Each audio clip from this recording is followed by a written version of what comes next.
เจะสู้แลน้องปอหักสู้มาทางว่าสู้เตหักนางเตหน้าในนอนขึ้นก็จอมเข้าในฝันความหักสู้ตึกมีในหูนางพองไหลพาดยานไกลกันเมื่อในกอนางอ่านขึ้นมา5 ปีใจพึ่งสั่งแลน้องปอยินข่าวว่า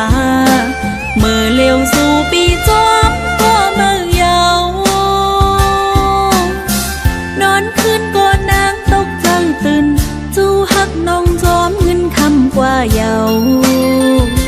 เจ็บใจหน้าก็เตจางเฮ็ดหือไหลจูหักน้องจอมเปิ้นกว่าเยา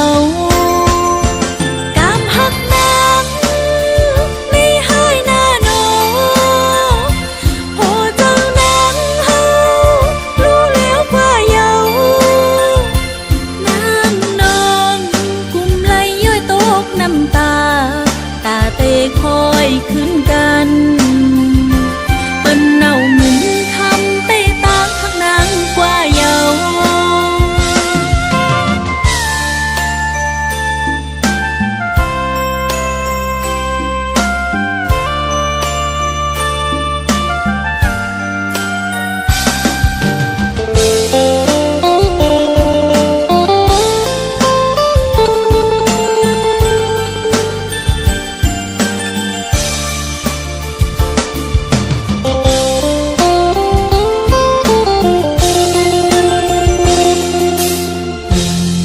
จะสู้แล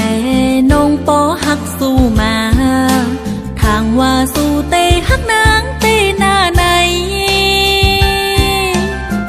นอนขึ้นก็จอมเข้าในฝันความหักสู้ตึกมีในหูนางพองไหลพา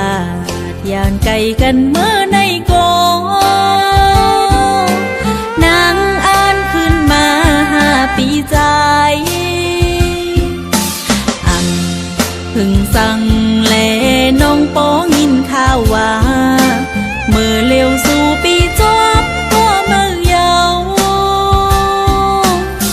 นอนขึ้นก็นางตกใจตื่นจูหักน้องจอมเงินคำกว่าเยาเจ็บใจหน้าก็เตจางเฮ็ดหือไหลจูหักน้องจอมเปิ้นกว่าเยา